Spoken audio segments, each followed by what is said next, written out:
Hommik siin Pirita Kosel on olnud väga ärev, on kostunud püssipauke, on haavatuid ja näete, nüüd on inimene saanud autolt ka löögi. Kohe hakkame harutama, mis siin tegelikult toimub. Õnneks ei ole kogu see veri ja haavatud ning auto alla jäänud inimesed reaalsed, vaid tegemist on Politsei- ja Piirivalveameti taktikalise meditsiini demopäevaga, kus harjutatakse olukordi, mida päriselus loodetakse mitte kunagi kogeda. Täna mängiti läbi 3 erinevat stsenaariumi. Esimene sündmus oli siis sündmus relvaga, kus oli siis ala ohtlik, kiirabi sinna tulla ei saa. Meil oli seal 2 kannatanut ja politseimeedikud alustasid siis elupäästva abi osutamist. Teine versioon, mida küll täna ei näinud, aga näiteks võib juhtuda, on see, et ala on nii kaua ohtlik, et kiirabi ei saagi tulla. Siis ka meie teeme esmased toimingud ära ja toome kannatanu välja kiirabi kätte.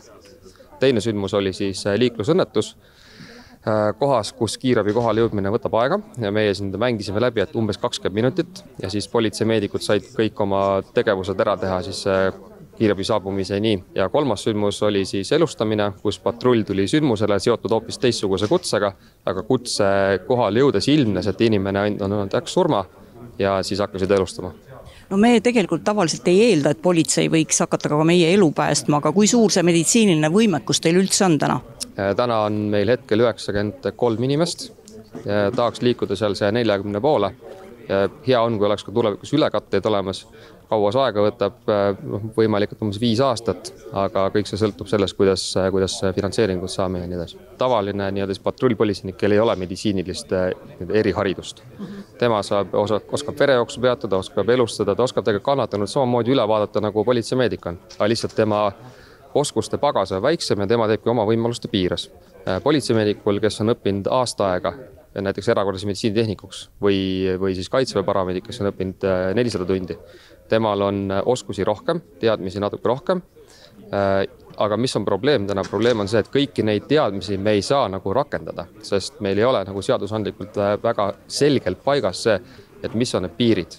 Et üritamegi siis selle selgeks saada ja seetõttu ka see tänane demo, et te näeksite ära, mis tegelikult meie oskused on. Meie eesmärk on see, et tegelikult igas patrulligrupis oleks politseimeedik, eks oleks tagatud ka see, et kui me sündmuskohale jõuame, siis me saame ka anda sellist abi, mis aitab selle inimese elu tervist hoida. Aga me näeme ka seda, et tegelikult see võiks olla süsteemne lähenemine, ehk siis ka väljaõppe korraldamise või riikliku haridustellimise vaates tagada see, et veel täiendavaid gruppe politseinikke välja õpetada ja ta tulevikus hoida, ehk siis ka see pealekasv tagada. Nii et see on üks nendest asjadest, mille nimel me töötame, et see oleks osa ka riiklikust poliitikast, et politseinikel see meditsiiniharidus oleks ja et me saaksime paremini inimesi aidata.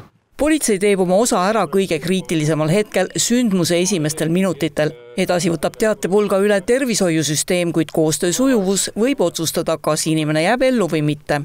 Mis puutub politseisse, siis loomulikult olukordades, kus ei saa kiirabi kohe kohale tulla või kui satubki patrull esimesena sündmuskohale ja on vigastatud inimene või kui näiteks see inimene on ohtlik, näiteks ta on kurjategija, tal on relv olnud ja ta on ise olnud haavatud või võib-olla on teadvuseta või veel teadvusel, siis politsei sellised oskused on muidugi asendamatud. Et kindlasti see annab juurde. Ja võib-olla üks asi on veel tegelikult väga sageli, ma ise olen vabatahtlik päästja, olen arst, eks ju, ja kui ma olen sündmuskohal, siis ma näen mõnda inimest, vahel näen politsei vormis, vahel päästja vormis ja vahel kiirabi vormis. Ja miks mitte kasutada selliseid inimesi, kes on sattunud meie operatiivtehnistusse, kes soovivad panustada mitmel väljal, miks mitte kasutada nende oskusi ja nende valmidust tegutseda. Ohtlikke olukordi ei saa vältida, kuid nendeks saab valmistuda. Ja just see on taktikalise meditsiini mõte. Olla valmis siis, kui iga sekund loeb ja kiirabi on alles teel.